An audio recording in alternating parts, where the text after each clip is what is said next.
Hello guys, welcome to Dikshit tutorials, India's learning platform. तो guys, कल जो हमने पढ़ा था वो हमने पढ़ा था गोलमेज सम्मेलन। 3 गोलमेज सम्मेलन होते हैं। प्रथम गोलमेज सम्मेलन का कांग्रेस बहिष्कार करती है। द्वितीय में गांधी जी जाते हैं और भाग लेते हैं। उनके साथ कौन भी जाते हैं? मदन मोहन मालवीय भी जाते हैं, मीराबेन भी जाती हैं और भी बहुत लोग जाते हैं। किस जहाज से जाते हैं? राजपुताना नामक जहाज से। वही तीसरा जो गोलमेज सम्मेलन होता है उसको भी हमने पढ़ा, लेकिन उसमें कांग्रेस ने भाग नहीं लिया।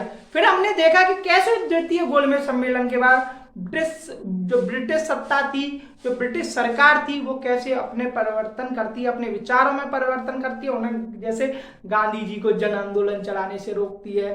ठीक है, कोई भी अगर राष्ट्रीय आंदोलन है उसमें ग्रामीण के प्रचार प्रसार के लिए बंद करवा देती है कि ग्रामीण क्षेत्रों में इनका प्रचार या प्रसार नहीं किया जाएगा, इत्यादि। ऐसे कुछ मैंने आपको कल बताए थे। आज मैं आपको बताऊंगा, आज हम पढ़ाएंगे सांप्रदायिक निर्णय। देखिए, सांप्रदायिक निर्णय जो हुआ था, तो मैं आपको बता दूं कि द्वितीय गोलमेज सम्मेलन के समापन के दौरान जब रैमजे मैकडोनाल्ड ने एक घोषणा की थी कि यदि सभी भारतीय और एक मत नहीं होते हैं तो हम सर्वसम्मत सांप्रदायिक निर्णय की घोषणा करेंगे। तो ब्रिटेन में जो रैमजे मैकडोनाल्ड है उसने सांप्रदायिक निर्णय की घोषणा की।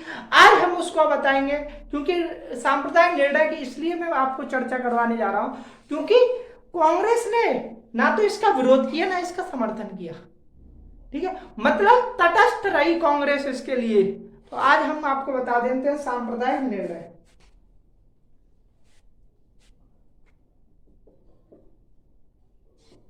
सांप्रदायिक निर्णय।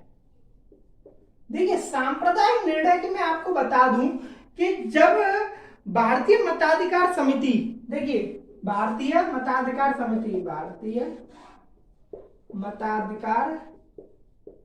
समिति, और इस समिति को जो दूसरा नाम है, जो समिति को बोला जाता है लोथियन समिति। देखिए, कभी कभी क्वेश्चन बन जाता है, इसलिए मैं हर कोई भी ऐसा छोड़ के नहीं चलता कि आपके एग्जाम्स के लिए इंपॉर्टेंट हो और मैं ना पढ़ाऊं। ठीक है, लोथियन समिति ने कहा है, क्योंकि जब इसकी अनुशंसा पर रैमजे मैकडोनाल्ड सांप्रदायिक निर्णय की घोषणा करते हैं, ये कुछ अनुशंसाएं देते हैं, ठीक है, कि कुछ ऐसे पॉइंटों को देते हैं और उनको फिर क्या करता है रैमजे मैकडोनाल्ड, उनको प्रकाशित करवाता है। ठीक है, अब ये कब होता है? 16 अगस्त 1932 को। 16 अगस्त 1932 को। देखिए, इसको कभी कभी तो इंग्लिश वर्ड आ जाता है कम्युनल अवार्ड। Communal award. ठीक है, या तो सांप्रदायिक निर्णय कह लो या कम्युनल अवार्ड कह लो। ठीक है, कभी कभी ऐसे आ जाता है कम्युनल अवार्ड, ऐसे ही लिखा हुआ आ जाता है। ठीक है, तो मैंने आपको बता दिए। अब देखो, जैसे अब सांप्रदायिक निर्णय में मैं आपको दूंगा कि कौन कौन से ऐसे ऐसे पॉइंट दिए गए थे। मैं आपको बता दूं, जैसे मुसलमान, सिख और जो यूरोपियों से पृथक, मतलब बोला जाए कि जो यूरोपीय भी थे। देखिए, मुसलमान के साथ सिख भी लिए उन्होंने, यूरोपीय भी लिए। यूरोपीय के लिए क्या है? एक पृथक सांप्रदायिक मताधिकार प्रदान किया जाए। एक पृथक मताधिकार, पृथक सांप्रदायिक मताधिकार प्रदान किया जाए। ठीक है, वही अगर मैं दूसरा पॉइंट आपको बता दूं कि आंग्ल भारतीय ईसाई, आंग्ल भारतीय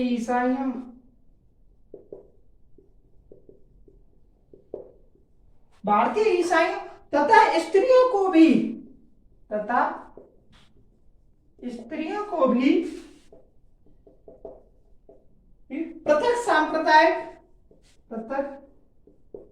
सांप्रदायिक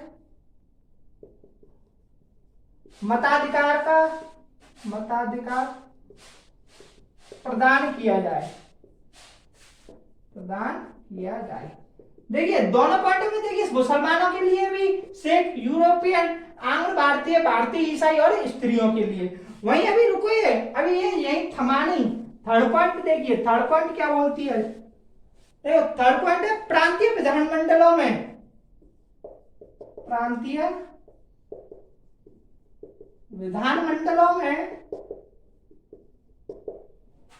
सांप्रदायिक आधार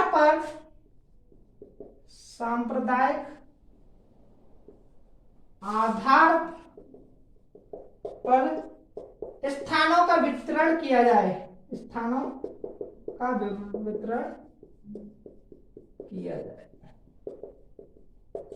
ठीक है, ये कब बोला गया, ये थर्ड पॉइंट में। वही चौथा पॉइंट आपको बता दूं कि श्रमिक हो या जमींदार हो, जमींदारों, ठीक है, या व्यवसायियों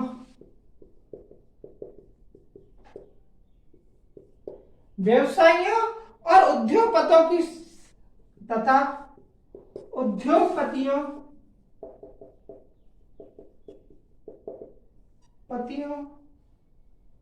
को सीटें आवंटित की जाए।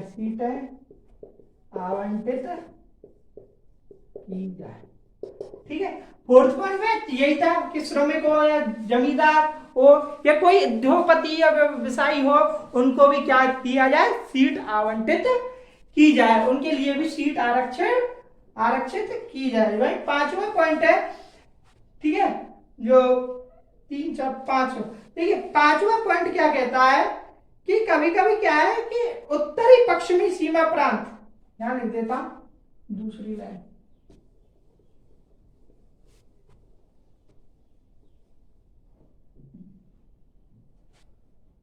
ठीक है। पांचवा पॉइंट में आपको बता दूं, देखिए जो प्रांतीय विधानमंडल है ना, तो जो वर्तमान में सीट है ना, उनको दुगनी की जाए। तो देखिए प्रांतीय विधानमंडलों की सीटों को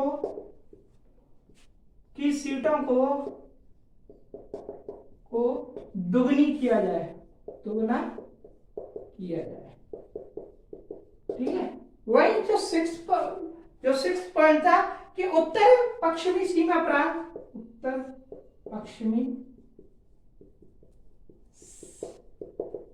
सीमा प्रांत को छोड़कर शेष सभी प्रांतीय विधानमंडलों में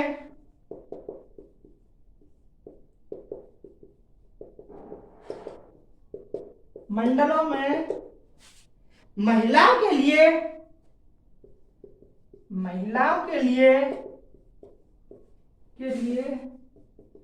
3% आरक्षण दिया जाए।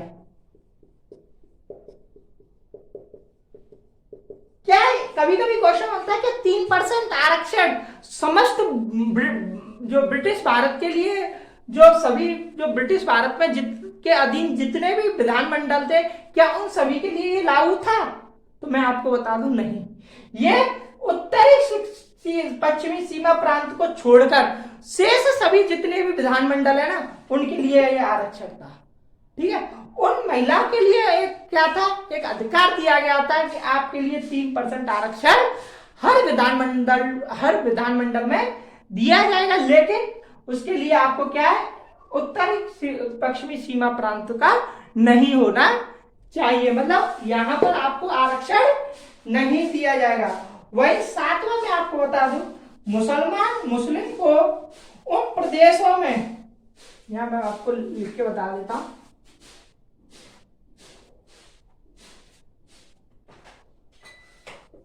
मुस्लिमों को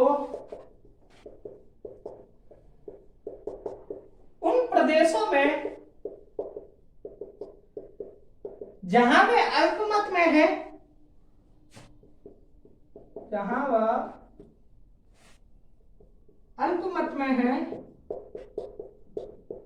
उन्हें क्या किया जाएगा, उन्हें अतिरिक्त सीटें प्रदान की जाएंगी, अतिरिक्त सीटें प्रदान की जाएंगी। ठीक है। वही अगर 8वां पॉइंट अगर मैं देखूं कि सभी प्रांतों को, यहां लिख देता हूं, सभी प्रांतों को विभिन्न संप्रदायों के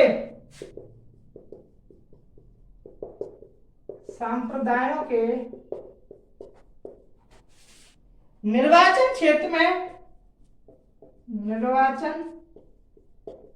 में विभक्त किया जाएगा, विभक्त किया जाएगा।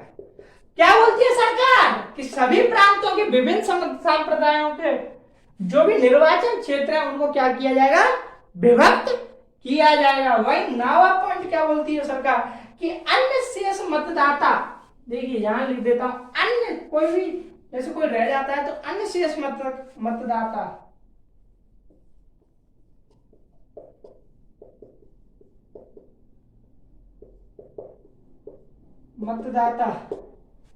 जिन्हें प्रथम निर्वाचन क्षेत्र में, जिन्हें पृथक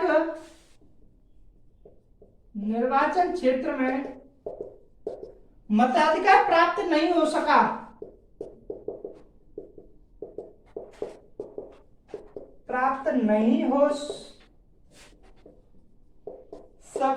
उन्हें सामान्य निर्वाचन क्षेत्रों में, सामान्य निर्वाचन क्षेत्रों में मताधिकार का अधिकार प्रदान किया जाएगा, अधिकार प्रदान किया जाएगा। देखिए ये कौन बोल रहा है कि यहां बोल दिया गया था कि कुछ ऐसे है जैसे जहां पर क्या है कि पृथक निर्वाचन क्षेत्र में मताधिकार प्राप्त नहीं हो सका, कुछ ऐसे थे जिन्हें मताधिकार का प्राप्त नहीं हो सका, तो उनके लिए भी उचित व्यवस्था कर दी गई कि सामान्य निर्वाचन क्षेत्र में मताधिकार का अधिकार प्रदान किया जाएगा। वही अगर मैं 10वां पॉइंट बता दूं कि जो बंबई प्रांत है, यहां लिख देता हूं, बंबई प्रांत में सामान्य निर्वाचन क्षेत्र में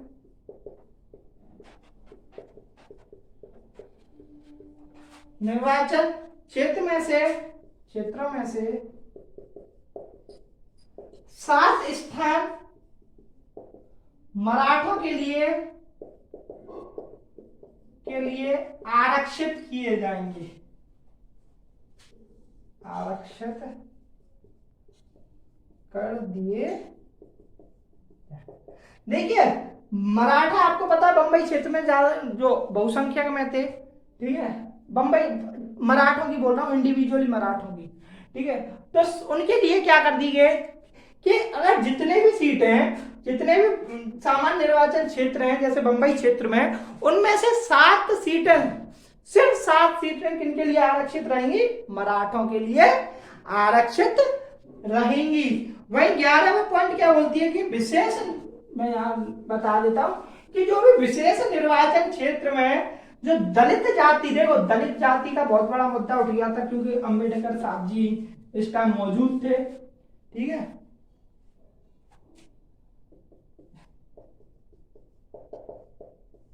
विशेष निर्वाचन क्षेत्रों में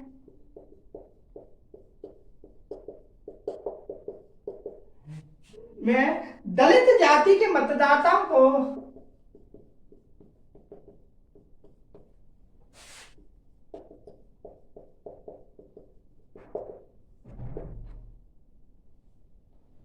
के लिए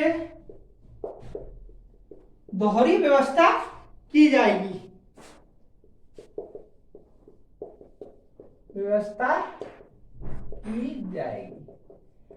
मतलब देखी जाए कि उन्हें, देखो कौन कौन से, मैं आपको बता दूं, यहां बोल दिया गई थी दोहरी व्यवस्था की जाएगी, मतलब बोला जाए तो उन्हें सामान्य निर्वाचन क्षेत्र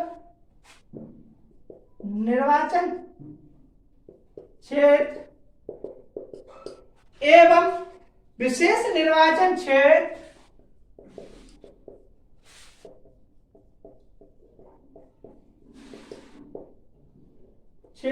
दोनों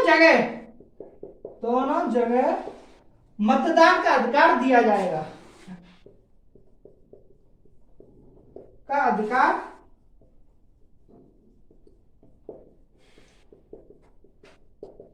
ये किनके लिए? सिर्फ इंडिविजुअली किसके लिए? दलित जातियों के लिए दोहरी व्यवस्था की गई। दोहरी व्यवस्था का मतलब समझ गए ना कि जो सामान्य निर्वाचन क्षेत्र है वहां भी आप मतदान कर सकते हो, जहां विशेष निर्वाचन क्षेत्र है वहां भी आप क्या कर सकते हो? मतदान कर सकते हो। ये सिर्फ किसके लिए था? इंडिविजुअली दलित जाति के वर्ग के लिए, ठीक है, दलित जाति वर्ग के लिए, ठीक है। तो ये क्या था? 11वां था। वही अगर मैं 12वां पॉइंट आपको बता दूं कि जो दलित जातियों के लिए, मैं यहां लिख देता हूं, दलित जाति के लिए विशेष निर्वाचन क्षेत्र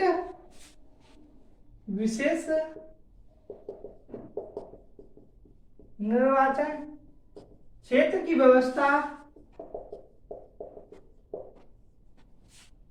20 वर्षों तक की गई। 20 वर्षों तक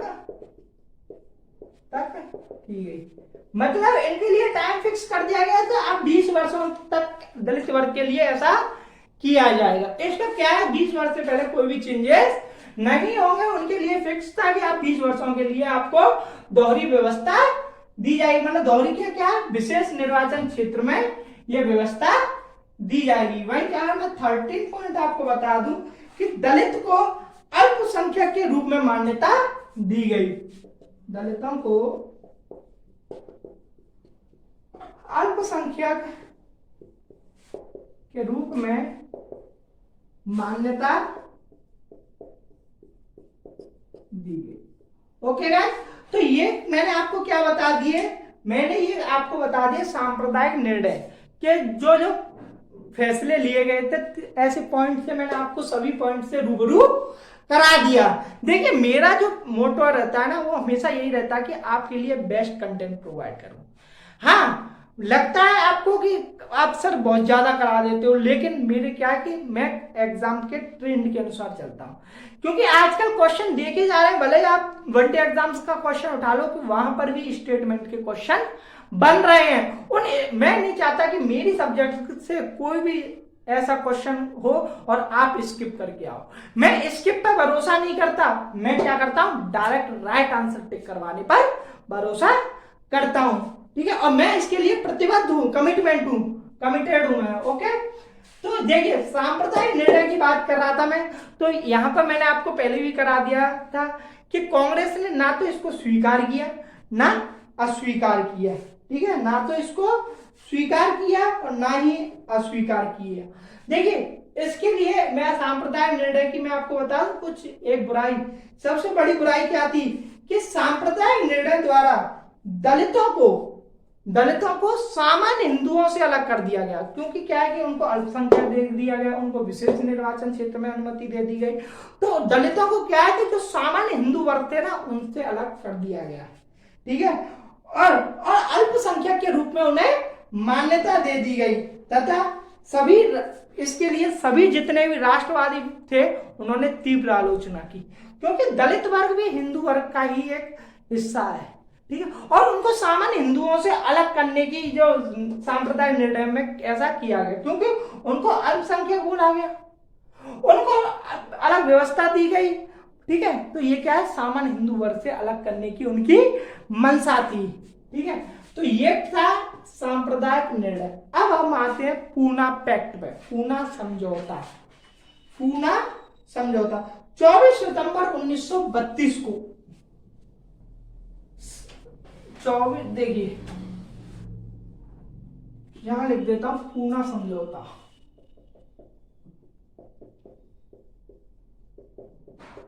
24 सितंबर 1932।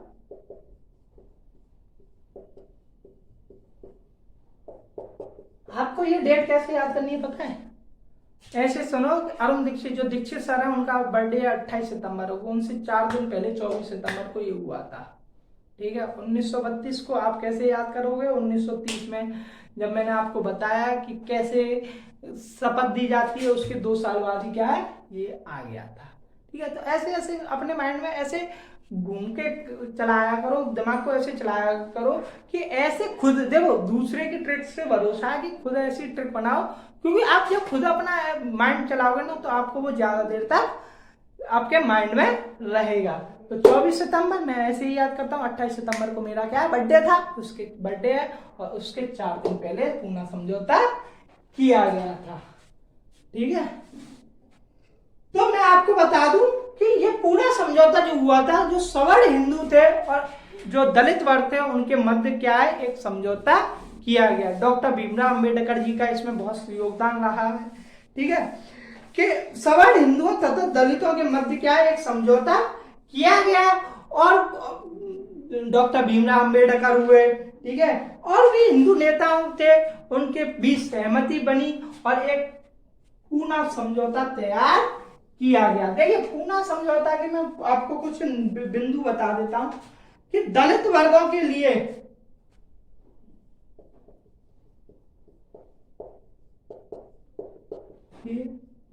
पृथक निर्वाचन मंडल समाप्त कर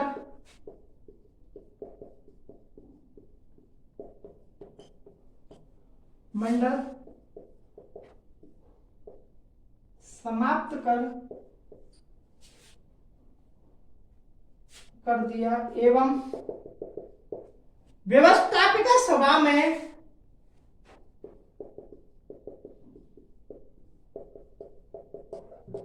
में अछूतों के स्थान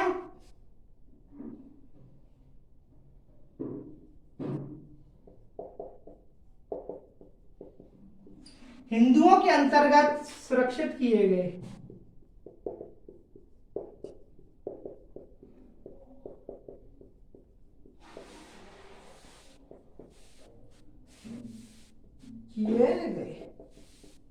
देखिए, जो इनमें क्या है कि प्रथम निर्वाचन मंडल जो व्यवस्था की गई थी उसको क्या कर दिया गया, समाप्त कर दिया गया था, एवं व्यवस्थापिका सभा में अछूतों के स्थान पर हिंदुओं के अंतर्गत उनके क्या उनके लिए सुरक्षित व्यवस्था की गई। वही अगर दूसरा मैं आपको बता दूं कि जो प्रांतीय विधानमंडलों में दलित वर्ग के लिए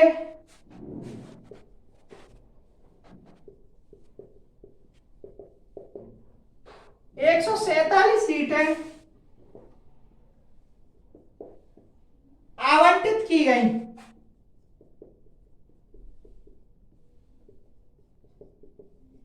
एवं सांप्रदायिक पंचायत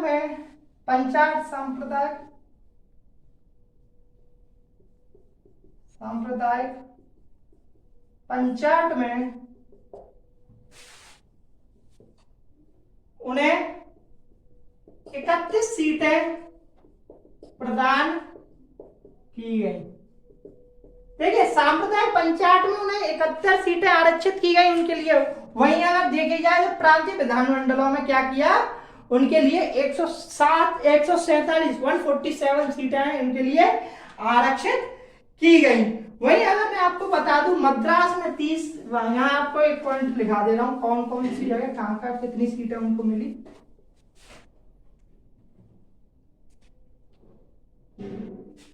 देखिए, तीसरा मद्रास में 30, ठीक है, मध्य प्रांत एवं संयुक्त प्रांत में 33, ठीक है। वहीं अगर बिहार और उड़ीसा में 18,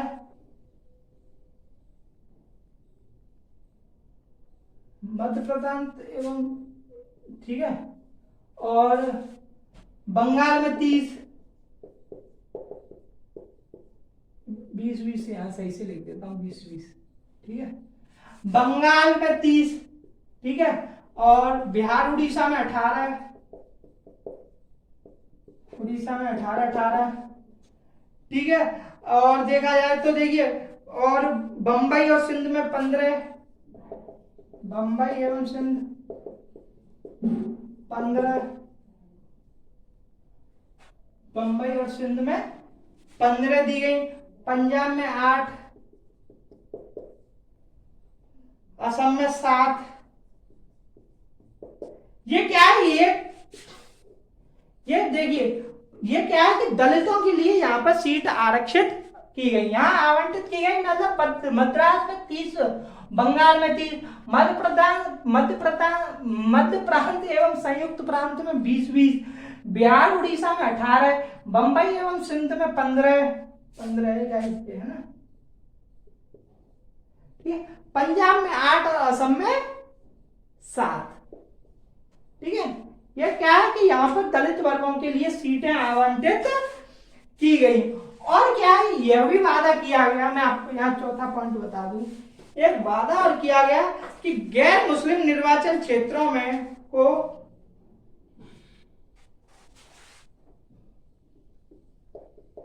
गैर मुस्लिम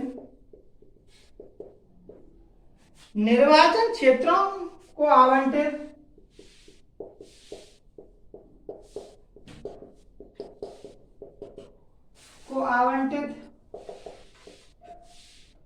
सीटों का एक निश्चित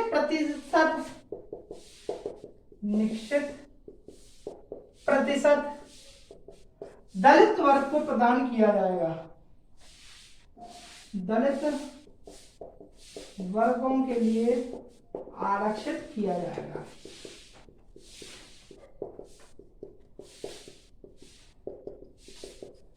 आरक्षित किया जाए मतलब सिर्फ मुस्लिम निर्वाचन क्षेत्र में नहीं, सिर्फ गैर मुस्लिम निर्वाचन क्षेत्रों में।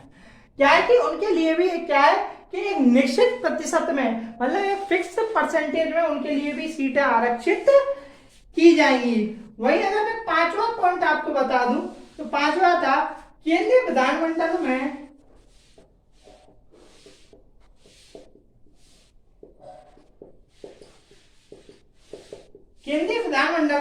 दलित वर्ग को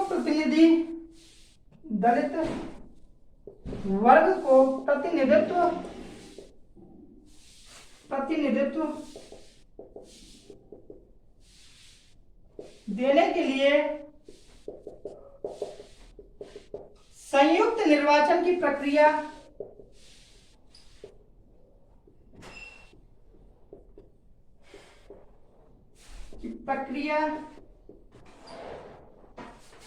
तथा प्रांतीय विधानमंडल में प्रतिनिधियों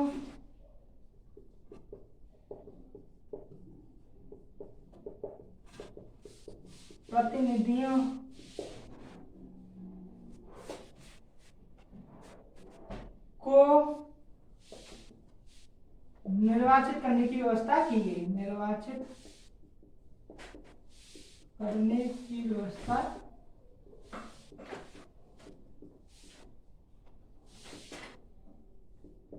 मैंने ये सब देखना दिख रहा है क्या उसमें?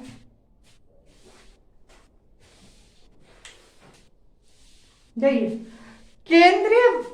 केंद्रीय विधानमंडल में दलित वर्ग को प्रतिनिधित्व देने के लिए संयुक्त निर्वाचन व्यवस्था प्रक्रिया, ठीक है। प्रांतीय विधानमंडल में प्रतिनिधियों को निर्वाचन करने की व्यवस्था की गई, ठीक है। और ये निर्वाचित करने की व्यवस्था की गई थी। ये कौन से पॉइंट बोला गया था? ये 5वां पॉइंट। किसमें बोला गया? ये पूना समझौता में। वही अगर मैं 6वां पॉइंट आपके लिए बताऊं तो 6th पॉइंट था कि दलित वर्ग को सार्वजनिक सेवा एवं स्थानीय सेवाओं में उनकी शैक्षणिक, यहां पर लिख देता हूं 6 पॉइंट, दलित वर्ग को सार्वजनिक सेवाओं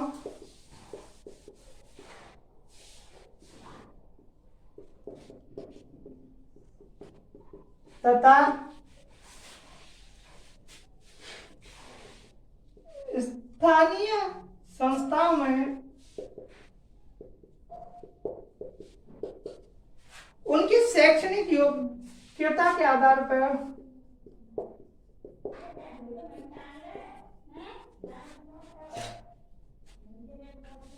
शैक्षणिक योग्यता के आधार पर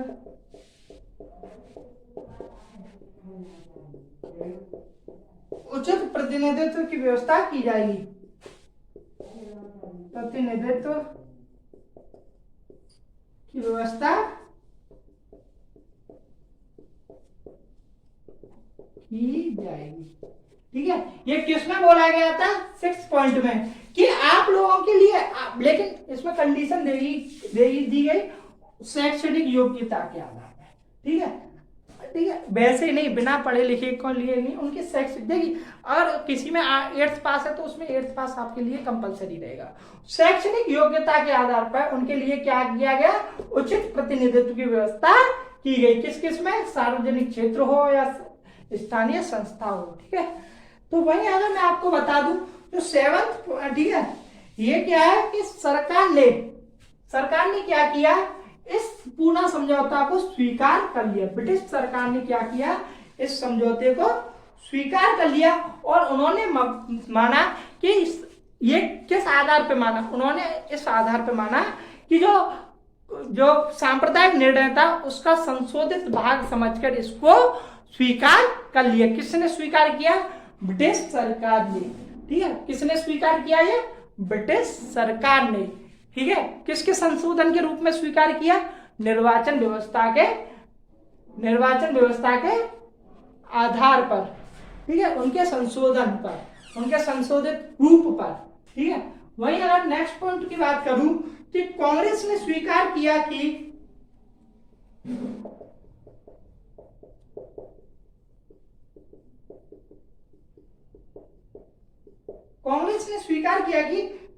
दलित वर्गों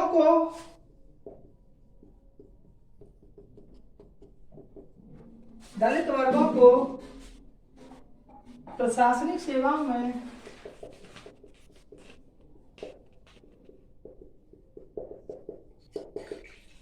पर्याप्त प्रतिनिधित्व प्रदान किया जाए।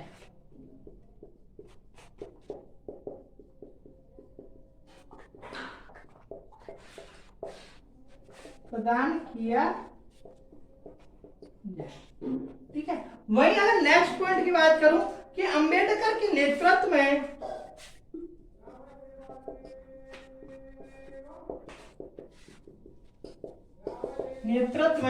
दलित वर्ग ने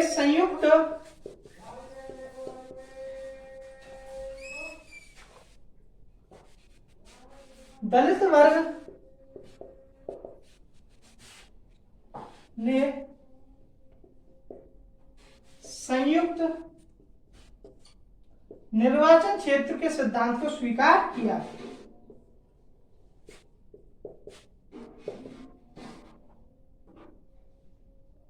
संयुक्त निर्वाचन क्षेत्र के सिद्धांत को स्वीकार किया।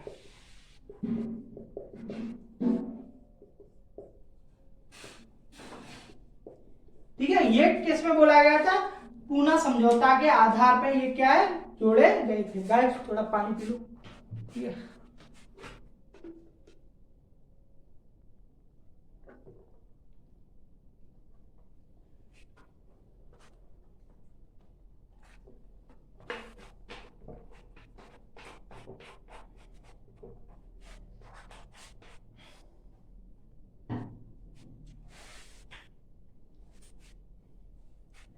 ये तो देखिए क्या था, ये तो दलित वर्गों के लिए था, लेकिन और भी तो वर्ग थे, उनके लिए क्या किया गया?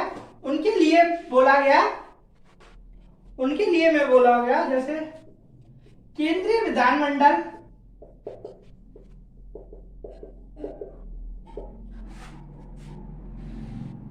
ब्रिटिश भारत के लिए देखिए केंद्रीय विधानमंडल एवं प्रांतीय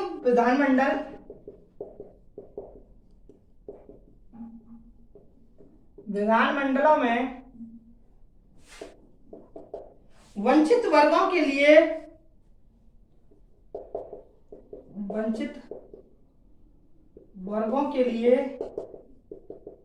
मताधिकार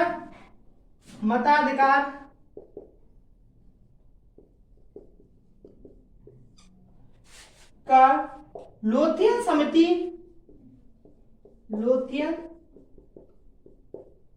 लोथियन समिति की रिपोर्ट में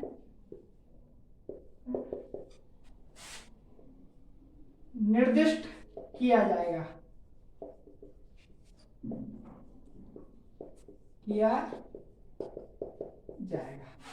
ठीक है। ये किनके लिए था? जो देखो दलित वर्गों के साथ तो समझौता हो ही गया था, ये कौन था? जो वंचित वर्ग जो रह गए थे, दूसरे वर्ग जो रह गए थे, उनके लिए ऐसा बोला गया था, ठीक है। वही अगर मैं आपको बता दूं कि केंद्रीय विधानमंडल में ब्रिटिश भारत के लिए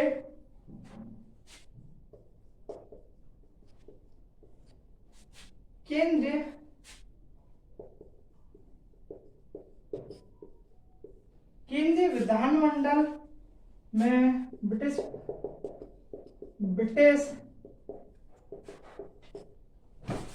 भारत के लिए सामान्य निर्वाचक वर्ग के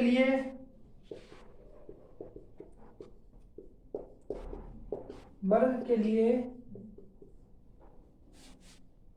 प्रदत्त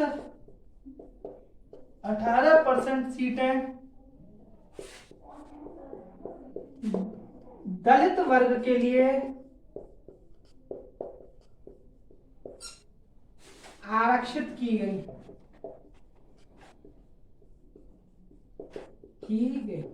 ठीक है। ये किसमें बोला गया था? पूना समझौता में ऐसा बोला गया था कि जितने भी केंद्रीय विधानमंडल है जो ब्रिटिश भारत के लिए सामान्य निर्वाचक वर्ग के लिए प्रदत्त 18% सीटें किसके लिए आरक्षित रहेंगी? दलित वर्ग के लिए आरक्षित रहेंगी। वही अगर मैं नेक्स्ट पॉइंट और बता दूं आपके लिए, ठीक है। और जो लास्ट पॉइंट है इस पूना फैक्ट में कि किसी भी स्थानीय निकाय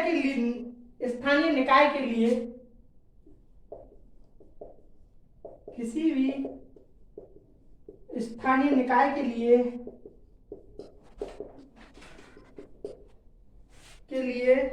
किसी चुनाव या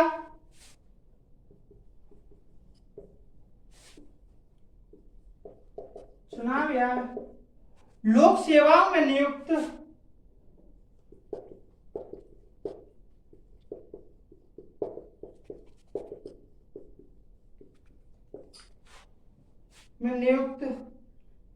के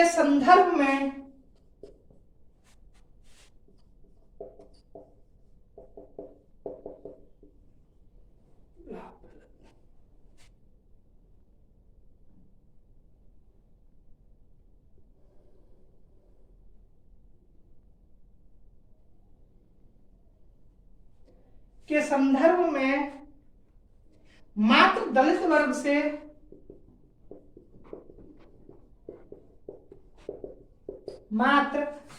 वर्ग से संबंध होने के आधार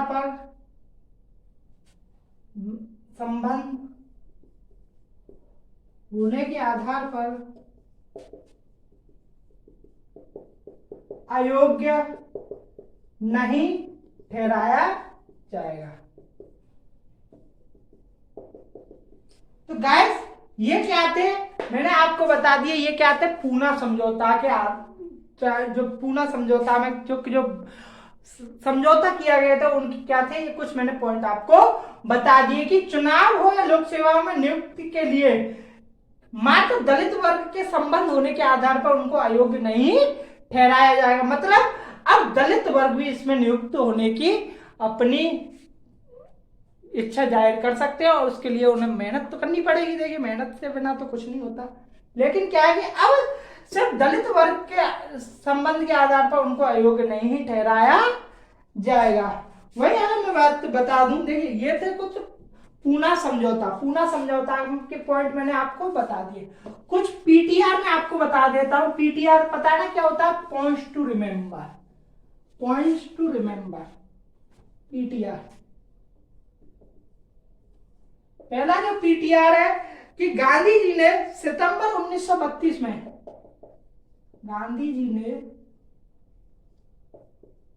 सितंबर 1932 में, ठीक है, क्या यहां लिख देता, आगे लिख देता हूं, अखिल भारतीय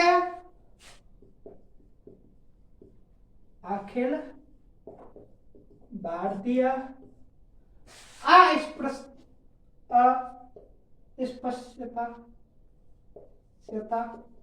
अनटचेबिलिटी, ठीक है, विरोधी लीग का गठन किया।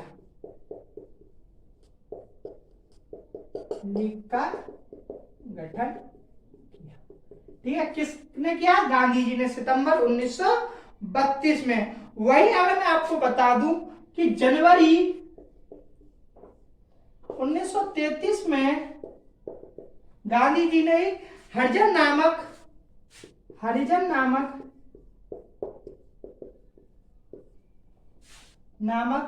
साप्ताहिक पत्र का प्रकाशन प्रारंभ किया।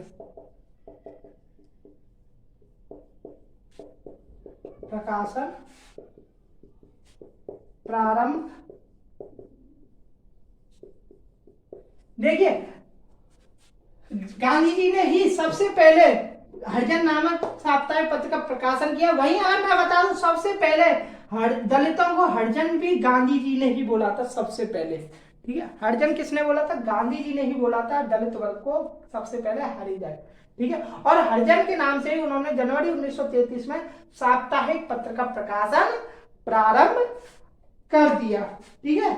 और देखो 7 नवंबर 1933 को वर्धा से गांधी जी ने हरिजन यात्रा प्रारंभ की। हरिजन यात्रा प्रारंभ, ठीक है। तो मैं आपको बता दिया एक, ठीक है, ये कुछ पीटीआर थे। वही अगर मैं आपको एक और पॉइंट बता देता हूं, चलो आपको बता ही देता हूं कि गांधी जी ने स्वयं द्वारा स्थापित खुद ने एक स्थापित किया था। गांधी जी द्वारा स्थापित क्या था? स्थापित मैं आपको हरिजन सेवक संघ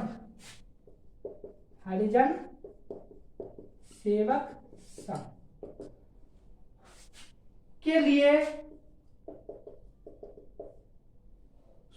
जगह जगह कोष एकत्रित किए गए।